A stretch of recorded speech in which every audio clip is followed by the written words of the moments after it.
İstesen dikeley dağlar taşları, İstesen tarihi bir de başlarım.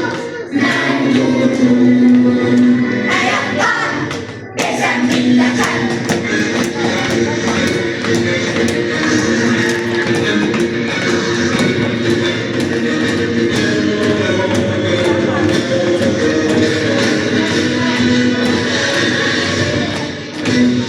Çekil korpağımdan ey yağı düşmen, ben şeytanın ümidini güzel milletten.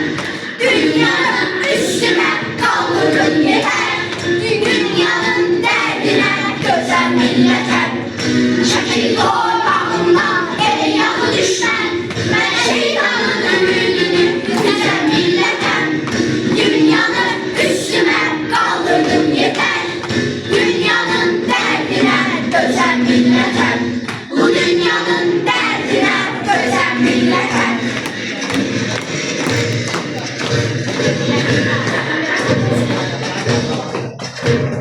Ağrık bize ayarıp onlar yurdu gözetmeke, dağlarında kalmış aferin tepemesine.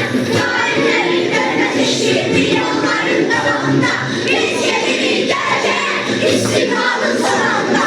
Dağlar düşen tarih boyu toynuruptur milletine, el hakkıdır göğsü